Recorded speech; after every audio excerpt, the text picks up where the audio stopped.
Hey folks, Lenny Lawson, the car guru. Hey, something that I've been playing with that I think that some of you may be interested in. If you're old like me, you probably have a lot of old family pictures, most of which are in black and white. And it's amazing what you can do with those pictures now. You can actually turn them into a motion picture, actually get some movement out of those long since past relatives of yours. It is kind of creepy, but kind of awesome too. But one of the most interesting things I've done is to colorize some of these pictures. And I've seen a lot of that done on TV, you know, where they colorize the World War II films and stuff like that. And really, they look a little weird. But I did it this morning with ChatGPT. You know, AI. So I found this old picture of a car that my grandfather built. Yes, he and his brother could not afford to buy a car. They lived near Princeton, West Virginia, the very southern tip of West Virginia. And they couldn't afford to buy a new car or a used car, so they built a car from parts out of a junkyard. Well, I'm blessed with a picture of that car, and so I colorized it. And it's just so overwhelmingly good. Cannot believe it. So if you have old pictures that you want to bring to life, then download the app, ChatGPT. You can do it on a laptop or a regular computer as well. I do it on my phone. And then just drop the pictures in there and say, animate this or colorize this, and you will be shocked. I've had a lot of fun with it, and you will too. Okay. Let's talk cars. I mentioned yesterday about the new FTC guidelines, Federal Trade Commission, and how that's in your best interest, protecting you from false advertising. Well, let me rephrase that. It's supposed to protect you from false advertising. There's still plenty of folks out there that say, the heck with that. We talked about that yesterday as well. So today I wanted to dig into a little bit as to how did we get here? Why is it this way? Why is it that a consumer cannot walk into a new car dealer that sells Chevrolets or Fords or Toyotas or whatever brand and just be able to see the price, know that the only thing that's added to it would be sales tax and maybe registration fees, and then be able to pay that and leave? Why does it have to be an ordeal? Well, here's why. It's because after World War II, there was a big shortage of cars, okay? They stopped building them from 1941 to 1945. Well, they started building them again, and there was a huge demand for vehicles from 46 up through the mid-50s. And the manufacturers could not make enough of them. And so during that period of time, that's the way it was. You went in to buy a car, you paid the window sticker. Of course, the window stickers were like $1,200. You know, it wasn't like it was a lot of money. It was a lot of money back then. But yeah, if you went in to buy a vehicle, you just paid window sticker. Well, then there was an economic downturn, and dealers had all these cars on the lots. So they started discounting vehicles. You had the MSRP, but then you had what the dealer was willing to sell the vehicle for. And then you had more and more dealers in different communities. At one time, you could have, you know, in a larger city, let's say a 500,000 population city, you could have like 6, 8 Chevrolet dealers. And they were all competing for your business. And so you would have a consumer that would be shopping for a car at one dealership, and he said, well, I'm just going to get their price, and then I'll go shop someplace else. And they would walk into the dealership and say, well, I got a better price down the road. And then you had this competitive discounting that started happening. Well, that led to some unscrupulous behaviors starting to seep into the car business on the part of salespeople and managers. It didn't get rampant, though, until the 70s. And when the 70s came along, that's when rebates started hitting the market. and there was all kinds of games being played with pricing. If you fast forward to today, it is the wild, wild west for consumers. It's sad that people can't just walk in and, that's the price. There have been some car dealerships that have tried to go one price, meaning that when you walk in, you see a Ford Bronco Sport, for example. Let's say it's $43,000 MSRP, and they have it advertised online for $40,000. Then you go in and say, well, will you take any less for that? Say, no, we are a one-price store. We've already discounted the vehicle, and that's the least that we'll sell it for. And some customers like that because they don't have to worry about negotiating. The price is already dropped. But then the vast majority of people thinking in their heads say, well, maybe I can go someplace else and beat that a little bit. And that's why one-price dealerships don't last very long. Is that the dealership's fault? I don't think it is. I think it's consumers, because they've come to understand the car business, that it's a negotiated price. You don't go into Walmart saying, I think they're making too much money on this bucket. I'm going to offer them $1 less for this bucket. And if you go to the store manager and ask him if he'll sell you that bucket for $1 less, he'll say, are you crazy? This isn't a car dealership. This is Walmart. We already have low prices. And that's exactly what these one-price dealers are trying to do. They're trying to make the buying experience easier for the consumer. But the consumers won't have it. And the competition, the other dealers that sell the same brand, they feast on it because they'll beat that deal by $100 or $200, and the customer will buy from them. So, you really can't do anything to prevent that. If somebody calls and wants a price, you got to give it to them, especially on the phone. But does it have to be accurate? Well, apparently not, because there are many dealers that will give a lowball price, and when you show up at the dealership, the whole thing changes. Oh, we forgot to mention this or that, or it has a supplemental window sticker in it, or it's had all these accessories added that are meaningless, like paint sealant and fabric shield and all this stuff. So what's a customer to do who really feels like they need to shop around? Well, I'll tell you how to shop around effectively here in just 1 minute.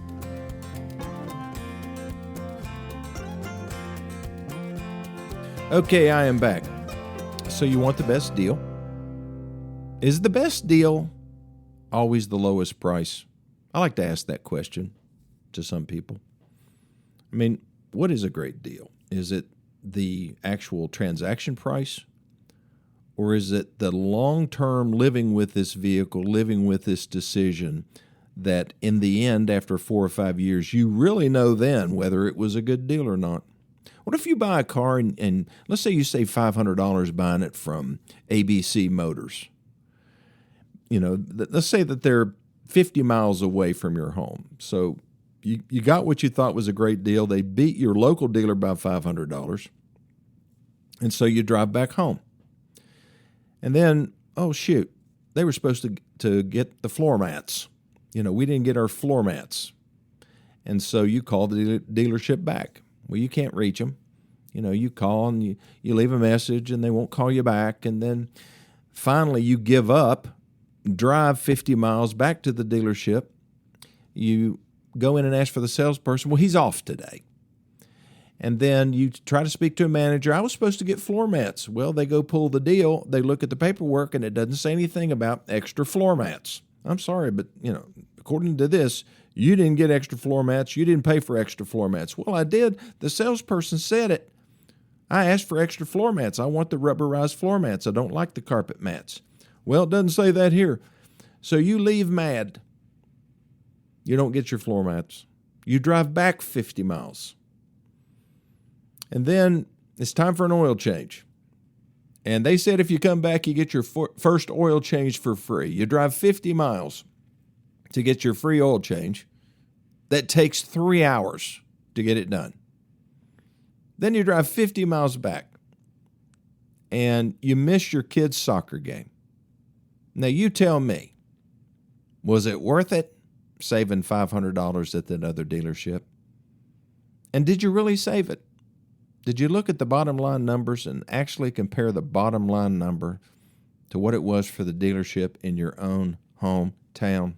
The best deal, in other words, is not always the lowest price.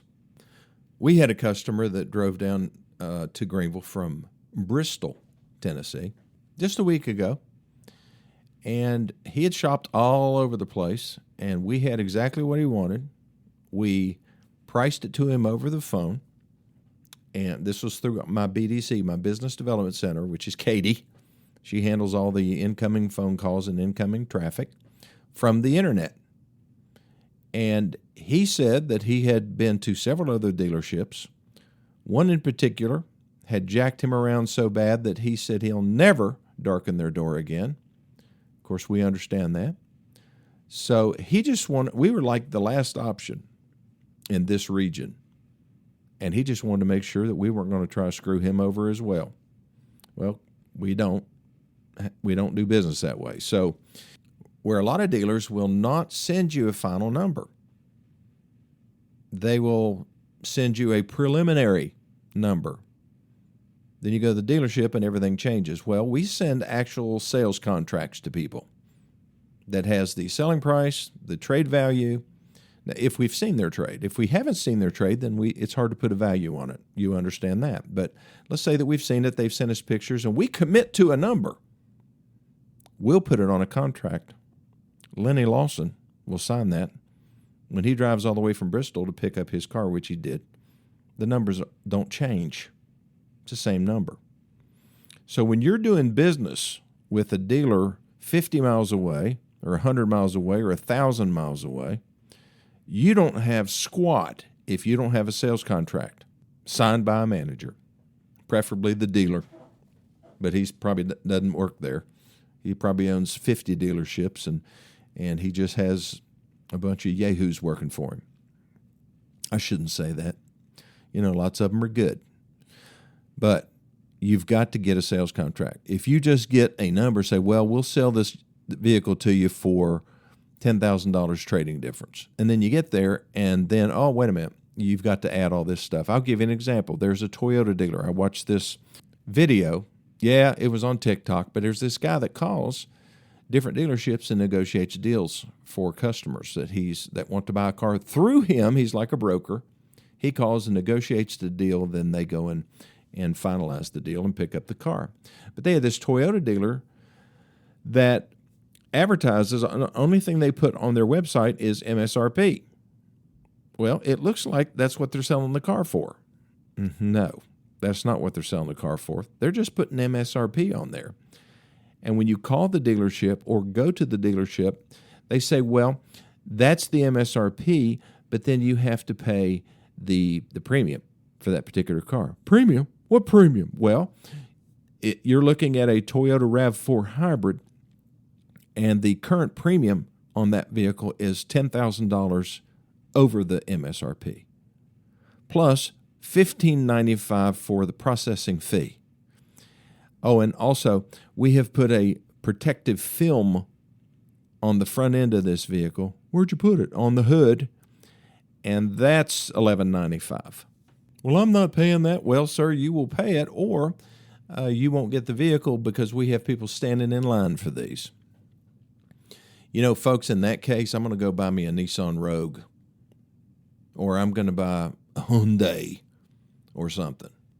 I'm not paying a premium for an everyday, common, mid-size or small SUV just because it says Toyota on it and happens to be a hybrid. Oh, got to have a hybrid. Got to have a hybrid. You know, I'm going to save so much. Really? You're going to save on what? You're going to save on gas? Yeah, you'll save maybe you will get 10 miles per gallon more on a hybrid. How long is it going to take to recover the extra $12,000 that you paid for that thing if you hadn't got a hybrid? You know, people get these things, it gets locked in their brain. Got to have a hybrid. Got to have an Escalade. Can't take a regular Jeep. Got to have a Rubicon. And then several years later, they take it in to trade it because it's not what they really wanted. And the value has plummeted on that vehicle. And they owe $15,000, $20,000, $25,000 more on that vehicle than it's worth. Oh, but they had to have it. And now they wish they didn't have it. And the only way to not have it anymore is to lose their rear end on a bad trade, trying to make up for the mistake that they made. Now, I'm not saying that it's not important to buy what you want. For example, when you buy a vehicle and it's out there in your driveway and you greet it every morning and you fire it up and drive it to work, you want to like what you're driving. Now, for some people, they could care less. Point A to point B. You may be that kind of person, then you need to buy the cheapest car that is available. And that's fine with you. You don't care. You don't care what it looks like. You don't care the color. You're going to buy it. You're going to drive it till it wears out, and then you're going to buy something else that is ugly or, has no real appeal because that doesn't matter to you. And that's fine. But then there are those of us that, I don't know, we just like cars, we like trucks, we like our vehicles to look good. Sometimes, my daughter was wanting to buy a brand new Expedition. We were out there looking at it yesterday. She said, I'm going to buy this thing, and first thing I'm going to do is lift the front end. I'm going to level it. I said, what? You are not. And she said, they look better when they're leveled. I said, honey, you're going to hurt your gas mileage. I don't care. They want them to look good. And I get it. I'm tickled to death with my Ford Bronco. I'm miserable climbing in and out of it. It has no running board, which I normally don't need. I'm 6'3", so I can get in just about anything. But if I raise up enough to get into it, I bump my head on this handle that you use to climb in that maybe shorter people would use. I mean, it doesn't ride that good, but boy, it looks good. So, I'm willing to overlook the deficiencies of that vehicle for the time being. How long is that going to last? Well, the good news is I'm a car dealer. I own a car dealership, a Ford and a Nissan dealership here in Greenville, Tennessee, and if I don't like something bad enough, I just go out there and grab something else. You can't do that. So you better make a much better decision, a much more thoughtful decision, a much more long-term decision on what you buy. And make sure that it fits not only what you want, but what you need, what your lifestyle needs, your car life. And once you decide what that is, then you don't put up with false advertising because you've learned to recognize it by listening to this program, this podcast. If you want to go back and listen to some of my earliest podcasts, you can search by title. You just have to go to Google Podcasts or Apple Podcast, and you can find them. There's almost 600 episodes that deal with every single possible topic that you can think of about automobiles, from understanding, from the basics of how to jumpstart a car and, what to do in certain emergency situations and mistakes that drivers make today, and or about buying a car, buying the right car for a teenager. I mean, it's all in there. You just have to search. But once you get that down and you understand the fundamentals, you can avoid making those $10,000 and $15,000 mistakes, and you can recognize the evil that is out there lurking at a lot of car dealerships. Yeah, I think it's evil. I really do. I don't know how a lot of these people sleep. They make so much money on ignorance of people. And I'm not saying stupidity. I'm just saying ignorance is you don't know what you don't know. And they feed off of that, and that's what makes me so very angry. I'll be back in just 1 minute. So Nissan is coming out in the next 3 months with an all-new hybrid. And that hybrid is a Nissan Rogue that is very innovative in that the engine is not connected to the wheels. It doesn't make the wheels turn. This vehicle is like an EV from the standpoint of what's making the wheels turn around, because the engine does one thing, charges the battery, and it comes on and goes off as it needs to provide enough energy in the battery to turn the electric motors that turn the wheels. Now, what's going to be great about this? Well, it's transformational from a driving experience. If you've driven an EV, you know how smooth they are and how quiet and just the instant power that you have. You take that and put a generator on it, which this engine is, to keep that battery going all the time. What a beautiful combination. What is my dealership going to charge for that hybrid? Well, I can promise you this, it won't be 1 penny more than MSRP, ever. Because that's not what I do. Have I sold vehicles for over MSRP? Yes, I have. Especially when the pandemic was rolling. And when I would normally have 300 vehicles on my lot, well, as far as new cars, probably 200, I had 15. And I had mouths to feed, 65 of them. And people were buying cars and they were paying over MSRP because there were no cars being built. The factories were shut down. Is that price gouging? I don't know. All I know is that it was necessary. It was survival. And when the pandemic went away, a lot of dealers kept doing that. You know, they got used to it. It's like a drug. They got used to that drug of big profits on cars and charging over MSRP. And there are still some dealers that, you know, in order to be able to charge those prices, they put addendum stickers on their vehicles that add $5,000 to the price. But they don't advertise that. They don't put that online. You don't realize that until you get to the dealership. Say, that's the baseline MSRP. You've got to add the hybrid premium, or you've got to add the marketing margin, as one of our competitors calls it. It's just a game, you know, to them. Let's just see how much we can make on these people. And you can avoid it. Like I say, you'll see it. You'll sense it. If you walk into a dealership and you go to their car and they've got that addendum sticker on there, just get back in your car and leave. You don't want to do business with those people. They're going to find every other trick. If you aren't willing to pay that, they're going to find another trick in order to get you to pay them more. So where else do you learn this stuff? I don't know where else. My Car Guru.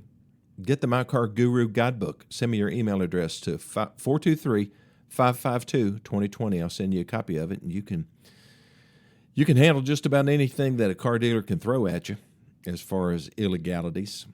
And if you need something for a new teen driver, you got a teen driver or somebody that's getting ready to be a driver in your household, they need a copy of the Teen Driver Experience Guidebook as well.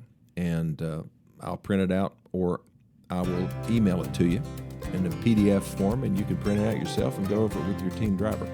It will be beneficial not only for them, but for you as well. Well, thanks for listening, and I'll see you next time.